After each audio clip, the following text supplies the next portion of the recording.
ಪಾಟೀಲ್ ಯತ್ನಾಳ್ ಅವರು. ನಮ್ಮ ಕಡೆ ಒಂದು ಮಾತಿದೆ, ಸುಮ್ಮನೆ ಇರಲಾರ್ದು ಅದೇನೇನೋ ಕೆತ್ತಾರಂತ. ಹಾಗಾಗಿ ಬಸವನಗೌಡ ಪಾಟೀಲ್ ಯತ್ನಾಳ್ ಅವರು ಸ್ವಂತ ಪಕ್ಷನೇ ತಮ್ಮನ್ನು ಉಚ್ಚಾಟನೆ ಮಾಡಿದೆ. ಇಷ್ಟು ದಿನ ತಾವು ಮಾಡುವಂತಹ ರೋಷಾವೇಶದ ಭಾಷಣಗಳು ನಡೀತಿತ್ತು. ಆದರೆ ಈಗ ನೀವು ಮಾತನಾಡುವ ಭರದಲ್ಲಿ ಒಂದು ಪದ ಅಥವಾ ಒಂದು ಕೋಮಿಗೆಯನ್ನು ತಾವು ದೂಷಿಸೋದು, ಮುಸ್ಲಿಂ ಮತಗಳು ನನಗೆ ಬ್ಯಾಡ್ ಅನ್ನೋದು ಅವೆಲ್ಲ ಕಾಮನ್. ಆದರೆ ಹೋಲಿಕೆ ಮಾಡುವ ಸಂದರ್ಭದಲ್ಲಿ ತಾವು ಕೊಟ್ಟಂತಹ ಒಂದು ಹೇಳಿಕೆ ಈಗ ರಾಜ್ಯದಲ್ಲಿ ಬೇರೆ ಬೇರೆ ರೀತಿಯಾದಂಥ ಹೋರಾಟಗಳಿಗೆ ಸಾಕ್ಷಿ ಆಗ್ತಾ ಇದೆ. ಇದು ಮೋಸ್ಟ್ಲಿ ತಮಗೆ ಕಾನೂನಾತ್ಮಕವಾಗಿಯೂ ಕೂಡ ಹೊಡೆತ ಕೊಡಬಹುದು ಅಂತ ನನಗನ್ನಿಸ್ತಾ ಇದೆ. ಇದು ಯಾವುದೇ ಕೋಮಿಗೆ, ಯಾವುದೇ ಧರ್ಮಕ್ಕೆ ಸಂಬಂಧಪಟ್ಟಂತಹ ವಿಚಾರ ಅಲ್ಲ, ಇದು ಸಮಾಜದ ಸ್ವಾಸ್ಥ್ಯಕ್ಕೆ ಸಂಬಂಧಪಟ್ಟಂತಹ ವಿಚಾರ. ಬಸವನಗೌಡ ಪಾಟೀಲ್ ಯತ್ನಾಳ್ ಅವರು ಕೊಟ್ಟಂತಹ ಒಂದು ಹೇಳಿಕೆಯನ್ನು ಖಂಡಿಸಿ ವಿಜಯಪುರದಲ್ಲಿ ಈಗ ಬೃಹತ್ ಪ್ರತಿಭಟನೆಗೆ ಮುಸ್ಲಿಂ ಸಂಘಟನೆಗಳು ರೆಡಿಯಾಗಿದ್ದರೆ ಏನು ತೊಂದರೆ ಆಗ್ತಾ ಇರಲಿಲ್ಲ. ಆದರೆ ಕಾಂಗ್ರೆಸ್ನ ಎಲ್ಲ ಶಾಸಕರುಗಳು ಕೂಡ ವಾರ್ನಿಂಗ್ ಕೊಟ್ಟಿದ್ದಾರೆ. ಈ ಪ್ರತಿಭಟನೆಯಲ್ಲಿ ಕಾಂಗ್ರೆಸ್ನ ಎಲ್ಲ ಶಾಸಕರು ಭಾಗವಹಿಸದೇ ಇದ್ರು ರಾಜೀನಾಮೆ ಕೊಟ್ಟು ಹೋಗಿ ಅಂತ. ಯಾವ ಸಂಘಟನೆ? ಮುಸಲ್ಮಾನ ಸಂಘಟನೆ. ಏನದು ವಿಚಾರ? ಬನ್ನಿ, ಮುಸಲ್ಮಾನ ಮುಖಂಡರು ಹೇಳ್ತಾರೆ, ಸೋಮವಾರ ಏಪ್ರಿಲ್ 28ಕ್ಕೆ ಏನೋ ಜಂಟಿ ಕಾರ್ಯಪಡೆ ಅಂತೆ, ಅದು ಬಸವನಗೌಡ ಪಾಟೀಲ್ ಯತ್ನಾಳ್ ಅವರ ವಿರುದ್ಧ ಒಂದು ಪ್ರತಿಭಟನೆಯನ್ನು ಹಮ್ಮಿಕೊಂಡಿದೆ. ಆ ಪ್ರತಿಭಟನೆಗೆ ಎಲ್ಲ ಕಾಂಗ್ರೆಸ್ ನಾಯಕರು ಸಾಥ್ ಕೊಡಬೇಕಂತೆ, ಕೊಡದೇ ಇದ್ರೆ ಸಾಮೂಹಿಕ ರಾಜೀನಾಮೆ ಕೊಡಿ ಅಂತ ಎಚ್ಚರಿಕೆ ಬೇರೆ ಕೊಟ್ಟಿದ್ದಾರೆ. ಬನ್ನಿ, ಅವ್ರು ಏನು ಹೇಳಿದ್ದಾರೆ ಕೇಳೋಣ. ನಾವು ಪ್ರೆಸ್ ಮಾಡೋದು ಏನಂದರೆ, ನೀವು ಯಾವಾಗ ಮಾಡ್ತೀರಿ ಅನ್ಲಿಕ್ಕತ್ತಿದ್ರಿ. 28 ತಾರೀಕು ನಾವು ಮುಂಜಾನೆ 11 ಗಂಟೆಗೆ ಅಂಬೇಡ್ಕರ್ ಸರ್ಕಲ್ಲಿಂದ DC ಆಫೀಸ್ವರೆಗೆ ನಾವು ರ್ಯಾಲಿ ಮೂಲಕ DC ಸಾಹೇಬ್ರ ಮನವಿ ಕೊಡ್ಲಿಕ್ಕತ್ತೀವಿ. ಯಾಕಂದ್ರೆ ಯಾರೇ ಒಬ್ಬ ಮನುಷ್ಯ ಸಮಾಜಕ್ಕೆ ಬೈಲಿ ನಮ್ಮ ಬೈಲಿ ನಾವು ಸೇವಿಸ್ತಿದ್ದೀವಿ. ಇದು ನಮ್ಮ ಮೊಹಮ್ಮದ್ ಪೈಗಂಬರ್ ಅವ್ರಿಗೆ ಅವೇನೇ ಹೇಳಿದ್ದಾರೆ. ಅದರ ಸಲುವಾಗಿ ನಾವು ಬಿಜಾಪುರ ಎಲ್ಲ ಆ್ಯಕ್ಷನ್ ಕಮಿಟಿಯವರು ಕೂಡಿ ಇದು ನಾವು ಬಿಜಾಪುರ 28ಕ್ಕೆ 11 ಗಂಟೆಯಿಂದ 2 ತನಕ ನಾವು DC ಆಫೀಸ್ಗೆ ಹೋಗಿ ಮನವಿ ಕೊಡ್ಲಾಕ ವೃತ್ತದಿಂದ ಜಿಲ್ಲಾಧಿಕಾರಿಗಳ ಕಾರ್ಯಾಲಯ ಒಳಗೆ ಒಂದು 28 ದಿನಾಂಕ 28 ಸೋಮವಾರ ಸಮಯ 11 ಗಂಟೆಗೆ ನಗರದ ಡಾಕ್ಟರ್ BR ಅಂಬೇಡ್ಕರ್ ವೃತ್ತದಿಂದ ಮಾನ್ಯ ಜಿಲ್ಲಾಧಿಕಾರಿಗಳ ಕಾರ್ಯಾಲಯವರೆಗೆ ಹೋಗಿ ಅವರಿಗೆ ಇದರ ಬಗ್ಗೆ ಕಾನೂನಾತ್ಮಕವಾಗಿ ಇವರ ಬಗ್ಗೆ ಮುಂದೆ ಈ ರೀತಿ ಆಗಲಾರ್ದಂಗೆ ನೋಡ್ಕೋರಿ ಅಂತ ಹೇಳಿ ಜಿಲ್ಲಾಡಳಿತಕ್ಕೆ ಮತ್ತು ಮಾನ್ಯ ಪೊಲೀಸ್ ಇಲಾಖೆಗೆ ಒಂದು ಮನವಿ ಕೊಡುವಂಥ ಕೆಲಸ ನಾವು ಆ ದಿವಸ ಮಾಡ್ತಾ ಇದ್ದೇವೆ. ಅದಕ್ಕಾಗಿ ಅದು ಏನದ ಅವರು ಒಂದು ನಾವು ಅವ್ರಿಗೆ ಅರೆಸ್ಟ್ ಮಾಡ್ಲಾಕ್ ಒತ್ತಾಯ ಮಾಡಿದ್ದೆ ಖರೆ, ಆದ್ರೆ ಅವರು ಮಾಡಿದ್ದು ಏನು ಇವು ಅದಾವಲ್ಲ ಈ ಅಫೆನ್ಸಸ್, ಇದು it attracts not more than 5 years of ಇದು ಇಂಪ್ರಿಸನ್ಮೆಂಟ್. ಯಾವ ಕಾಯ್ದೆ 5 ವರ್ಷ ಅಥವಾ ಅದಕ್ಕೆ ಒಂದು MLA ಅಲ್ಲ. ಈಗ ರಾಮ್ ಆಗಾಗ್ಗೆ ಇವರು ಈ ಥರದ ಹೇಳಿಕೆಗಳನ್ನು ಕೊಡೋದ್ರಲ್ಲಿ ಭಾರಿ ಫೇಮಸ್. ನಮಗೆ ಮುಸಲ್ಮಾನ್ ಓಟ್ಸ್ ಬೇಡ, ನೀವೇನು ಸಾಬ್ರು ಹುಟ್ಟಿರೋ ಯಾರಿಗೆ ಹುಟ್ಟಿರಿ, ಈ ಥರದೆಲ್ಲ ಹೇಳಿಕೆಗಳನ್ನು ನಾವು ಕೇಳಿ ಕೇಳಿ ಕೇಳಿ ಕೇಳಿ ನಮಗೂ ಸಾಕಾಗಿ ಹೋಗಿದೆ. ಬಟ್ ಅವ್ರೇನು ಹೇಳೋದು, ನಮ್ಮನ್ನು ಬೈರಿ, ಮುಸಲ್ಮಾನರ ಬೈರಿ ಅಥವಾ ಮುಸಲ್ಮಾನ ವ್ಯಕ್ತಿಗಳನ್ನ ಬೈರಿ, ಆದರೆ ನಮ್ಮ ಪ್ರವಾದಿ ಮೊಹಮ್ಮದ್ ಪೈಗಂಬರ್ ಅವರನ್ನ ಬೈಯೋದು ನಾವು ಯಾವುದೇ ಕಾರಣಕ್ಕೂ ಅದನ್ನ ಸ್ವೀಕರಿಸಲ್ಲ ಅಂತ. ಹಾಗಾದ್ರೆ ಅಂಥದ್ದು ಏನಂದ್ರು ಸಾಹೇಬ್ರು ಹೊಸದಾಗಿ ಅಂತ? ತಾವು ಹುಬ್ಬಳ್ಳಿಯಲ್ಲಿ ಬಾಣಿ ಓಣಿ ಅಂತ ಐತೇನು? ಓಕೆ, ಹುಬ್ಬಳ್ಳಿಯ ಬಾಣಿ ಓಣಿಯಲ್ಲಿ ರಾಮನವಮಿ ದಿನ ಭಾಷಣ ಮಾಡುವಾಗ ಅವ್ರಿಗೆ ಗೊತ್ತಲ್ಲ. ಸೊ ಭಾಷಣ ಮಾಡುವಂತಹ ಸಂದರ್ಭದಲ್ಲಿ ಹಿಂದೂಗಳಿಗೂ ಬೈತಾರೆ. ಹಿಂದೂಗಳಿಗೂ ಬೈತಾ ಈ ಪಾರ್ಲಿಮೆಂಟ್ನಲ್ಲಿ ಏನು ವಕ್ಫ್ ಇದು ಬಿಲ್ ಏನಿದೆ ಅದಕ್ಕೆ ಪರ ವಿರುದ್ಧ ಮತಗಳಂತೂ ಚಲಾವಣೆ ಆಗಿದೆ. ಅದರಲ್ಲಿ ಉದ್ಧವ್ ಠಾಕ್ರೆ ಅವರು ಬಿಲ್ ವಿರುದ್ಧ ಮತವನ್ನ ಚಲಾಯಿಸ್ತಾರೆ. ಆ ವಿಚಾರಕ್ಕೆ ಸಂಬಂಧಪಟ್ಟಂತೆ ಸಾಹೇಬ್ರು ಒಂದು ಹೇಳಿಕೆ ಕೊಟ್ಟಿದ್ದಾರೆ. ಆ ಹೇಳಿಕೆ ಈಗ ಅವರಿಗೆ ಬೂಮ್ರ್ಯಾಂಗ್ ಆಗುವಂತ ಎಲ್ಲ ಸಾಧ್ಯತೆ ಇದೆ. ಹಾಗಾದ್ರೆ ಏನು ಹೇಳಿಕೆ? ಹುಬ್ಬಳ್ಳಿಯಲ್ಲಿ ಇವರು ಕೊಟ್ಟಂತ ಆ ಹೇಳಿಕೆ ಏನು? ಬನ್ನಿ ನೋಡೋಣ. ನಮ್ಮ ಹಿಂದೂಗಳೊಳಗೆ ಸಾಬುಕ್ಕಿಂತ ಹೆಚ್ಚು ಅವರಿಗೆ ಹುಟ್ಟದಂಗೆ ಅದಾರ. ವಕಫ್ ಕಾನೂನು ಹಿಂದೂಗಳ ಯಾರ ಬಾಳಾ ಸಾಹೇಬ್ ಠಾಕ್ರೆ ಮಗ ವಿರೋಧ ಮಾಡ್ತಾನ. ಎಂತ ಬಾಳಾ ಸಾಹೇಬ್ ಠಾಕ್ರೆ ರೀ, ಅವ್ರಿಗೆ ಕೇಳಿದ್ರು ಪತ್ರಕರ್ತರು ನೀವು ಹಿಂದೂ ಹುಚ್ಚಿದ್ದೀರಿ ಅಂತೇಳಿ. I am mad Hindu. ನಾನು ಹಿಂದುತ್ವಕ್ಕಾಗಿ ಹಿಂದೂಗಾಗಿ ಹುಚ್ಚಿದ್ದೀನಿ ಅಂತ ಹೇಳಿದ್ರೆ ಅವ್ರು ಬಹಳ ಸಾಧ್ಯ ಠಾಕ್ರೆ ಅವರು. ಆದ್ರೆ ಅವ್ರ ಮನ್ಯಾಗ ಬಂದು ಮೊಹಮ್ಮದ್ ಪೈಗಂಬರ್ ಹೋಗ್ತೀವಿ. ಅಲ್ಲ ಮತ್ತೊಂದ್ಸರಿ ಅದು ಹೇಳೇ ಇಲ್ಲ, ನಾನು ಕೇಳಿಸ್ಕೊಳ್ಳೇ ಇಲ್ಲ ಅದು ಏನಂದ್ರಂತ. ಮತ್ತೊಂದ್ಸರಿ ಪ್ಲೇ ಮಾಡಿ. ನಮ್ಮ ಹಿಂದೂಗಳೊಳಗೆ ಸಾಧುಕ್ಕಿಂತ ಹೆಚ್ಚು ಅವರಿಗೆ ಹುಟ್ಟದಂಗೆ ಅದಾರ. ವಕಫ್ ಕಾನೂನು ಹಿಂದೂಗಳ ಯಾರ ಬಾಳಾ ಸಾಹೇಬ್ ಠಾಕ್ರೆ ಮಗ ವಿರೋಧ ಮಾಡ್ತಾನ. ಎಂತ ಬಾಳಾ ಸಾಹೇಬ್ ಠಾಕ್ರೆ ರೀ, ಅವ್ರಿಗೆ ಕೇಳಿದ್ರು ಪತ್ರಕರ್ತರು, ನೀವು ಹಿಂದೂ ಹುಚ್ಚಿದ್ದೀರಿ ಅಂತೇಳಿ. I am mad Hindu. ನಾನು ಹಿಂದುತ್ವಕ್ಕಾಗಿ ಹಿಂದೂಗಾಗಿ ಹುಚ್ಚಿದ್ದೀನಿ ಅಂತ ಹೇಳಿದ್ರೆ ಅವ್ರು ಬಹಳ ಸಾಧ್ಯ ಠಾಕ್ರೆ ಅವರು. ಆದ್ರೆ ಅವ್ರ ಮನ್ಯಾಗ ಬಂದು ಮೊಹಮ್ಮದ್ ಪೈಗಂಬರ್ ಹೋಗ್ತೀವಿ. ನಾ ಹುಚ್ಚದೀನಿ ಹಿಂದುತ್ವಕ್ಕ, ಐ ಆಮ್ ಮ್ಯಾಡ್ ಹಿಂದೂ ಅಂತ ಅಂದ್ರು ಠಾಕ್ರೆ ಅವರು. ಅವ್ರ ಮನ್ಯಾಗ ಒಂದು ಮೊಹಮ್ಮದ್ ಪೈಗಂಬರ್ ಹುಟ್ಟೈತಿ. ಇದೇ ವಿವಾದ.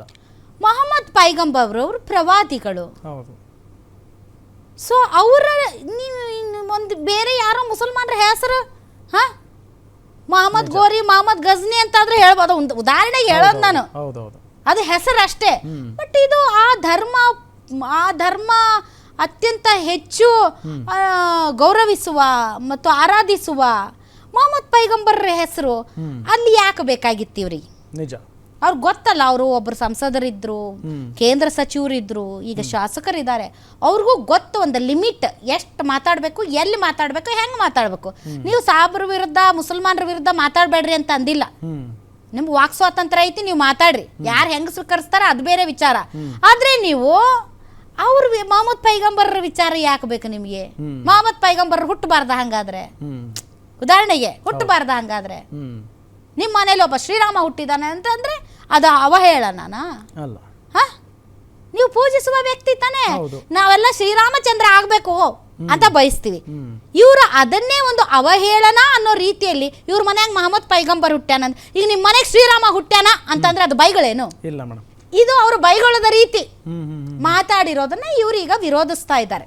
ಸೊ ಇವ್ರು ಹಿಂಗ್ ಮಾತಾಡಿರೋದಕ್ಕೆ ಆ ಕಡೆಯಿಂದನೂ ಒಂದ್ ಯಾವ್ದೋ ಕಿಡಿಗೇಡಿ ಕೋತಿ ಒಂದ್ ಮಾತಾಡಿದೆ. ಏನದು ಅದನ್ನು ಬನ್ನಿ ನೋಡೋಣ. अस्सलाम वालेकुम। बीजापुर फाउंडेशन से मैं सुहेल जरदार, जो बीजापुर का एमएलए बसनगौड़ा पाटिल यत्नाड़, इसने हमारे प्यारे नबी की शान में गुस्ताखी की है। किसी भी हाल पर हमें ये बर्दाश्त नहीं है। हमारी ये गुजारिश है कि इस नापाक सुअर को जल्द से जल्द अरेस्ट किया जाए। हमारी पुलिस डिपार्टमेंट से ये अपील है और हर एक मुसलमान से ये गुजारिश है कि कलमे की बुनियाद पर एक हो जाओ। और हम किसी भी मजहब या धर्म के खिलाफ नहीं है, बल्कि इस नापाक कीड़े के खिलाफ है।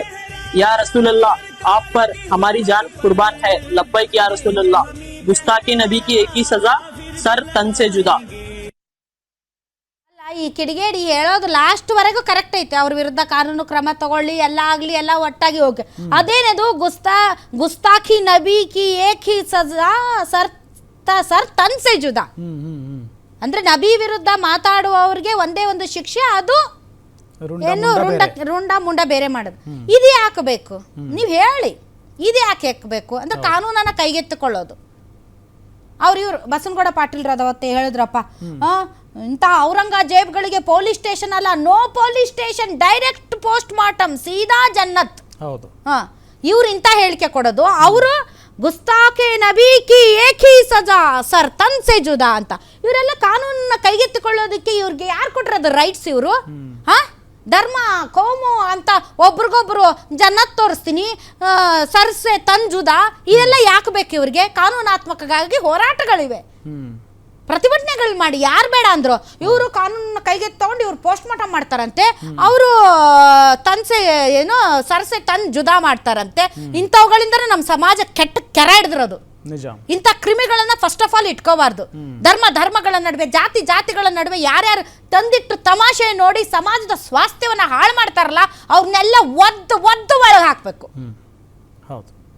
ಇವ್ರಿಗೆ ಮತಗಳ ಧ್ರುವೀಕರಣಕ್ಕೆ ಒಂದೊಂದು ಧರ್ಮಗಳನ್ನ ಓಲೈಸುತ್ತಾ, ಅದು ಯಾವುದೇ ಪಾರ್ಟಿ ಆಗಿರ್ಬೋದು, ಅದು ಯಾವ ಪಾರ್ಟಿಯ ಮನುಷ್ಯರೇ ಆಗಿರ್ಬೋದು, ಇಂಥವ್ರನ್ನ ಸುಮ್ಮನೆ ಬಿಡಬಾರ್ದು. ನಿಜ ಹೇಳ್ಬೇಕು ಅಂತಂದ್ರೆ ಎಲ್ಲ ಚೆನ್ನಾಗಿದ್ರೆ ಇವ್ರಿಗೆ ಆಗೋದಿಲ್ಲ. ಏನಾದ್ರೂ ಒಂದು ಬೆಂಕಿ ಹಚ್ತಾನೇ ಇರಬೇಕು, ತಮ್ಮ ಬೇಳೆ ಬೇಯಿಸ್ಕೊಳ್ಳಕ್ಕೆ ಎಲ್ಲಿ ಸಿಗುತ್ತಾ ಅಂತ.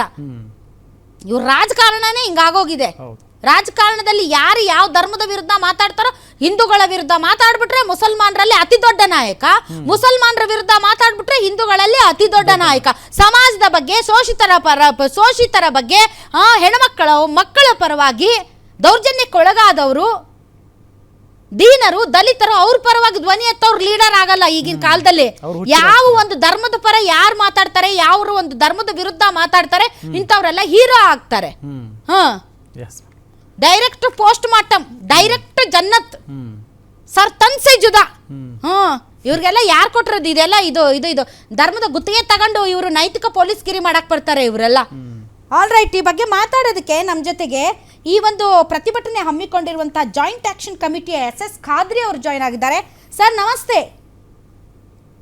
ಮೇಡಮ್ ಕೇಳಿಸ್ತಾ ಇದೆಯಾ ಸರ್? ಮೇಡಮ್ ನಿಮ್ ಸೌಂಡ್ ಕೇಳಿಸ್ತಾ ಇದೆ, ವಿಜುವಲ್ಸ್ ಇಲ್ಲ, ವಿಡಿಯೋ ವಿಜುವಲ್ಸ್. ಪರವಾಗಿಲ್ಲ, ನಿಮ್ಗೇನ್ ಬೇಕಾಗಿಲ್ಲ ವಿಡಿಯೋ ವಿಜುವಲ್ಸ್, ಸೌಂಡ್ ಅಲ್ಲೇ ಮ್ಯಾನೇಜ್ ಮಾಡ್ಕೊಂಡ್ಬಿಡಿ. ಈಗ ನೀವು ಪ್ರತಿಭಟನೆಯನ್ನ ಹಮ್ಮಿಕೊಂಡಿದ್ದೀರಿ ವಿಜಯಪುರದ ಎಲ್ಲ 8 ಕ್ಷೇತ್ರಗಳಲ್ಲಿ.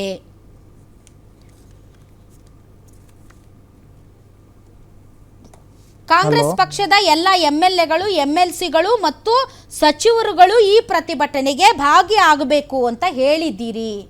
ಇದೇನು ವಾರ್ನಿಂಗಾ?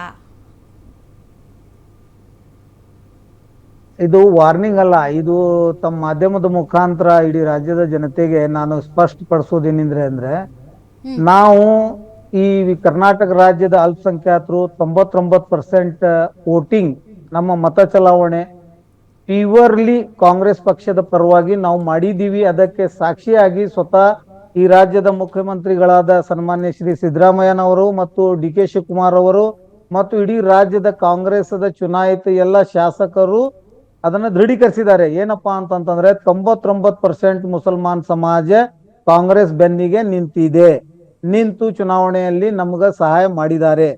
ಚುನಾವಣೆಯಲ್ಲಿ ಪ್ರಜಾಪ್ರಭುತ್ವದ ಮೇಡಮ್ ತಮ್ಗ ಒಂದ್ ಮಿನಿಟ್ ತಗೋತೀನಿ, ನಾವು ಡೋಂಟ್ ಇಂಟರಪ್ಟ್ ಮೀ.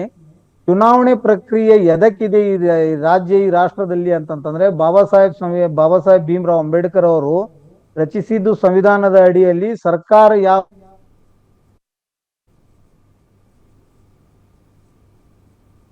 ಚುನಾವಣೆ ನಡೆಸಲಾಗುವುದು. ಆ ಚುನಾವಣೆಯಲ್ಲಿ ಆರಿಸಿ ಬಂದಿದ್ದ ಪೊಲಿಟಿಕಲ್ ಪಾರ್ಟಿ ಮೆಜಾರಿಟಿ ಮೇಲೆ ತಮ್ಮ ಸರ್ಕಾರವನ್ನು ರಚನೆ ಮಾಡುತ್ತಾರೆ. ಅದರಂತೆ ಯಾವಾಗ ಈ ಅಲ್ಪಸಂಖ್ಯಾತರ ಸಮಾಜದ ಬೆಂಬಲವನ್ನು ಪಡೆದುಕೊಂಡು ಕರ್ನಾಟಕ ರಾಜ್ಯದಲ್ಲಿ ಕಾಂಗ್ರೆಸ್ ಪಕ್ಷದ ಸರ್ಕಾರ ರಚನೆ ಆಗಿದೆ. ಮತ್ತು ಇಂಥ ಕಾಂಗ್ರೆಸ್ ಸರ್ಕಾರದಲ್ಲಿ, ಕಾಂಗ್ರೆಸ್ ಗವರ್ಮೆಂಟ್ ನಲ್ಲಿ ಕರ್ನಾಟಕ ರಾಜ್ಯದಲ್ಲಿ ಅಲ್ಪಸಂಖ್ಯಾತರದ ಪವಿತ್ರ ಪ್ರವಾದಿ ಮೊಹಮ್ಮದ್ ಸಲ್ಲಲ್ಲಾಹು ಅಲೈಹಿ ವಸಲ್ಲಂ ಈ ರಾಜ್ಯಕ್ಕೆ, ಈ ರಾಷ್ಟ್ರಕ್ಕೆ, ಈ ಜಗತ್ತಿಗೆ ಅಲ್ಲ, ಮಾನವ ಕುಲಕ್ಕೆ ಅವ್ರು ರಹಮತುಲಿಲ್ ಆಲಮೀನ್ ಅಂತಾರೆ ನಮ್ಮಲ್ಲಿ. ಅಂದ್ರೆ he is a blesser to mankind, not only for Muslims, not only for Hindus, not only for Christ. He is a mankind. ಅಂತ ಒಬ್ಬ ಪ್ರವಾದಿ ಮೊಹಮ್ಮದ್ ಬಗ್ಗೆ ಅವಹೇಳನಕಾರಿ ಮಾತನಾಡಲಿಕ್ಕೆ ಒಬ್ಬ ಶಾಸಕ. ಕಾನೂನಿನಡಿಯಲ್ಲಿ ಕಾನೂನು ಹೋರಾಟಕ್ಕೆ ಆಸ್ಪದ ಇದೆ, ತಾವು ಕಾನೂನು ಹೋರಾಟ ಮಾಡಬಹುದು. ಈಗ ನೀವು ಮುಸಲ್ಮಾನರು ನಾವು 99.9% ಮತ ಹಾಕಿದ್ದೀವಿ, ಹೀಗಾಗಿ ಕಾಂಗ್ರೆಸ್ ನಾಯಕರೆಲ್ಲ ಪ್ರತಿಭಟನೆಯಲ್ಲಿ ಭಾಗವಹಿಸಬೇಕು ಅಂದ್ರೆ ನಮ್ಮ ರಕ್ಷಣೆಗೆ ಬರಬೇಕಾಗಿದೆ, ಮಾತ್ರನೇ ಗೆದ್ದಿದಾರ ಸರ್? ಹಾಗಾದ್ರೆ ಹಿಂದೂಗಳು ಓಟ್ ಹಾಕಿಲ್ವಾ? ಹಿಂದೂಗಳು ಓಟ್ ಹಾಕಿಲ್ವಾ? ದಲಿತರು ಓಟ್ ಹಾಕಿಲ್ವಾ? ಹೇಳಿ, ಓಟ್ ಹಾಕಿಲ್ವಾ? ನಾಳೆ ಅವರು ಕೂಡ ಯಾರೋ ಒಬ್ಬ ನಮ್ ಜಾತಿಯವನ್ ಬೈದ್ಬಿಟ್ಟ ಅಂತ ನೀವು ಬಂದು ನೀವೆಲ್ಲ ಪ್ರತಿಭಟನೆಗೆ ಬನ್ನಿ ಅಂದ್ರೆ ಬೇರೆ ಕೆಲಸ ಇರಲ್ವಾ ಸರ್ಕಾರದಲ್ಲಿರುವಂತ ಸಚಿವರುಗಳಿಗೆ ಮತ್ತು ಸರ್ಕಾರದ ಭಾಗವಾಗಿರುವಂತ ಶಾಸಕರುಗಳಿಗೆ? ಮೇಡಮ್ ನೀವು ಪ್ರಶ್ನೆ ಕೇಳಿದ್ರಿ, ಅದಕ್ಕೆ ಉತ್ತರ ಕೊಡ್ತೀನಿ. ಕೇವಲ ಈ ರಾಜ್ಯ ಸರ್ಕಾರ ರಚನೆ, ಈಗ ಸರ್ಕಾರ ರಚನೆ ಆಗ್ಬೇಕಾಗಿದ್ರೆ ಕೇವಲ ಮುಸ್ಲಿಮರ ಮತಗಳನ್ನು ತಗೊಂಡು ರಚನೆ ಆಗಿಲ್ಲ. ಆದರೆ ಆ ಸರ್ಕಾರ ರಚನೆ ಆಗುವಲ್ಲಿ ಪ್ರಮುಖ ಪಾತ್ರ ನಮ್ದಿದೆ. ಆದ್ರೆ ಪಾಲ್ದಾರಿಕೆಯಲ್ಲಿ ಪ್ರಮುಖ ಪಾತ್ರ ಮುಸಲ್ಮಾನರದಷ್ಟೇ ಪ್ರಮುಖ ಪಾತ್ರ ಇಲ್ಲ. ಪ್ರಮುಖ ಪಾತ್ರ ಎಲ್ಲಾ ಜಾತಿ ವರ್ಗದವ್ರಿಗಿದೆ ಮೇಡಮ್, ನೋ ಡೌಟ್. ಎಲ್ಲಾ ಜಾತಿ ವರ್ಗದ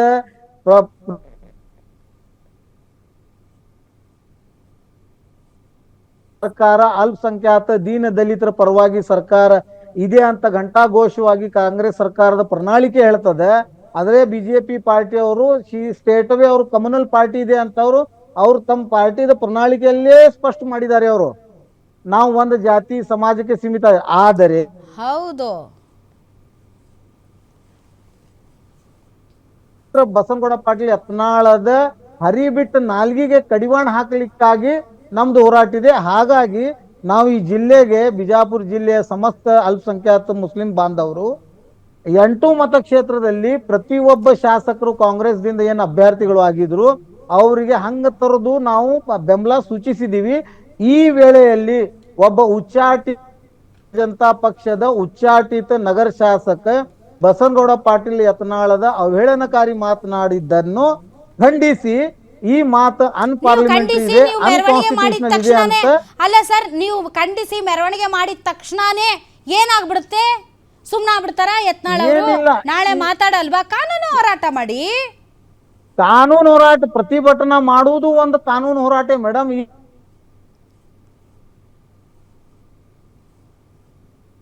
ಪ್ರತಿಭಟನೆ ಮಾಡ್ಲಿಕ್ಕೆ ಇವ್ರನ್ನು ನಾವು ಆಹ್ವಾನಿಸಿದೀವಿ. ಯಾಕಂದ್ರೆ ನೀವು ಚುನಾವಣೆ ಕಣದಲ್ಲಿ ಇದ್ದಾಗ ನಾವು ನಿಮ್ಮ ಹೆಗಲಿಗೆ ಹೆಗಲ್ ಕೊಟ್ಟು ನಿಂತಿದ್ದೀವಿ. ಇವಾಗ ನಮ್ಮ ಧರ್ಮದ ಮೇಲೆ ಕಷ್ಟ ಬಂದಿದೆ, ನಮ್ಮ ಧರ್ಮದ ವ್ಯವಸ್ಥಾಪಕರಾದ ಪ್ರವಾದಿ ಮೊಹಮ್ಮದ್ ಮೇಲೆ ಇವರು ಅವಹೇಳನಕಾರಿ ಮಾತನಾಡಿದೆ, ಅವರನ್ನು ಖಂಡಿಸುವುದು ಅತಿ ಅವಶ್ಯಕತೆ ಇದೆ. ಹಾಗಾಗಿ ಪ್ರವಾದಿ ಮೊಹಮ್ಮದ್ ಪೈಗಂಬರ್ ಅವರ ವಿರುದ್ಧ ಅವಹೇಳನಕಾರಿ ಹೇಳಿಕೆಯನ್ನ ಯಾರು ಸಹಿಸಲ್ಲ, ಹಿಂದೂಗಳು ನಾವು ಕೂಡ ಸಹಿಸಲ್ಲ. ಅದೇ ರೀತಿ ಹಿಂದೂಗಳೆಲ್ಲ ಒಟ್ಟಾಗಿ ಈಗ ಅವ್ನ ಯಾವನೋ ಕಿಡಿಗೇಡಿ ಹೇಳಿದ್ನಲ್ಲ, ಗುಸ್ತಾಕೆ ನಬಿಗೆ ಏಕಿ ಸಜಾ ಸರ್ ತನ್ಸೆ ಜುದಾ ಅಂತ, ಹಿಂಗೆಲ್ಲ ಅಂತಾರೆ ನಮ್ಮನ್ನ. ಬನ್ನಿ ನಾವು ಎಲ್ಲ ಒಟ್ಟಾಗಿ ಹಿಂದೂಗಳೆಲ್ಲ ಪ್ರತಿಭಟನೆ ಮಾಡೋಣ ಅಂತ ಅವರೆಲ್ಲ ಪ್ರತಿಭಟನೆ ಮಾಡೋದು, ನೀವು ಪ್ರತಿಭಟನೆ ಮಾಡೋದು. ಹಿಂಗಾದಾಗ ಸರ್ ಕೋಮು ಸೌಹಾರ್ದತೆ ಕೆಡೋದಿಲ್ವಾ? ಸಮಾಜದ ಸ್ವಾಸ್ಥ್ಯ ಹಾಳಾಗೋದಿಲ್ವಾ? You are absolutely right. ಆ ಕಿಡಿಗೇಡಿಗೆ ನಾವು ತಕ್ಷಣನೇ ಎಲ್ಲ ಮುಸ್ಲಿಂ ಸಮಾಜ ಅವರು ಅದನ್ನು ಮಾಧ್ಯಮದ ಮುಖಾಂತರ ಮತ್ತು ಜಿಲ್ಲಾಧಿಕಾರಿ ಕಚೇರಿಗೆ ನಾವು ದೌಡಾಯಿಸಿ ಆ ಹೇಳಿಕೆಗೆ ಮತ್ತು ಮುಸ್ಲಿಂ ಸಮಾಜಕ್ಕೆ ಯಾವುದೂ ಸಂಬಂಧ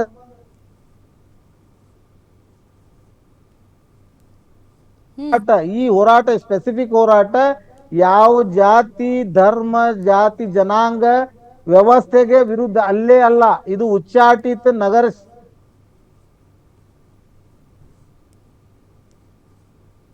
ಒಂದು ಮೆಸೇಜ್ ಕೊಡ್ತಾ ಇದ್ದೀನಿ. ಪದೇ ಪದೇ ನಗರ ಶಾಸಕ ಬಸನಗೌಡ ಪಾಟೀಲ್ ಯತ್ನಾಳ್ ಅವರು ನಾನು ಹಿಂದುತ್ವವಾದಿ, ನಾನು ಪ್ರಖರ ಹಿಂದುತ್ವ ಲೀಡರ್ ಅಂತ ಹೇಳ್ತಾ ಇದ್ದಾರೆ. ತಮ್ಮದೇ ಮಾಧ್ಯಮದ ಮುಖಾಂತರ ನಾನು ಕೆಲವು ಫೋಟೋ ಮತ್ತು ವಿಡಿಯೋ ಬಿಡುಗಡೆ ಮಾಡ್ಲಿಕ್ಕೆ ಇಚ್ಛೆ ಅದೀನಿ. ಅವರೇ ಸರ್ ಅದು ಯಾಕೋ ನಿಮ್ಮದು ಫ್ರೀಸ್ ಆಗ್ತಾನೆ ಇದೆ. Thank you very much Qadri sir, ತಾವು ಇಷ್ಟೊತ್ತು ಕಾರ್ಯಕ್ರಮದಲ್ಲಿ ಹಾಂ ಏನೋ ಹೇಳ್ತಿದ್ದಾರೆ ಅವರು. ಹೇಳ್ತೀನಿ, ಇವರು ಈ ರಾಜ್ಯದ ಜನತೆಗೆ ಏನು ಮುರುಕು ಮಾಡ್ತಾ ಇದಾರೆ ಹಿಂದೂ ಸಮಾಜದವರಿಗೆ, ನಾನು ಈ ಮಾಧ್ಯಮದ ತಮ್ಮದ ಗ್ಯಾರಂಟಿ ನ್ಯೂಸ್ ಮಾಧ್ಯಮದ ಮುಖಾಂತರ ಇಡೀ ರಾಜ್ಯದ ಹಿಂದೂ ಸಮಾಜದ ನಮ್ಮ ಬಾಂಧವರಿಗೆ ಒಂದು ನೇರ ಮೆಸೇಜ್ ಕೊಡ್ಲಿಕ್ಕೆ ಬಯಸ್ತೀನಿ.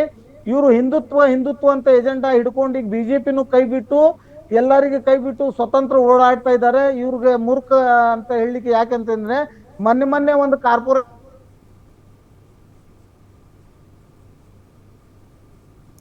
ಯಾಕೋ ನಿಮ್ ವಾಯ್ಸ್ ಹಿಂದೂ ಸಮಾಜದ ಬಾಂಧವರಿಗೆ ಮಳ್ ಮಾಡ್ಲಿಕ್ಕೆ ಹೇಳ್ತಿದ್ರು. ಗಡ್ಡ ಟೊಪ್ಗಿ ಬಿಟ್ಟವರು ನನ್ನ ಕಚೇರಿಗೆ ಬರಬಾರ್ದು ಅಂತ ಹೇಳ್ತಿದ್ರು. ಇವತ್ತು ಅದೇ ಗಡ್ಡ ಬಿಟ್ಟಿದ್ದು ಒಂದು ಕಾರ್ಪೊರೇಟರ್, ಅದೇ ಬುರ್ಕಾ ಹಾಕೊಂಡಿದ್ದು ಒಂದು ಹೆಣ್ಮಗಳ ಕಾರ್ಪೊರೇಟರ್ ತಗೊಂಡು ಬಿಜೆಪಿ ಮೆಜಾರಿಟಿ ಮಾಡ್ಕೊಂಡು ಬಿಜೆಪಿ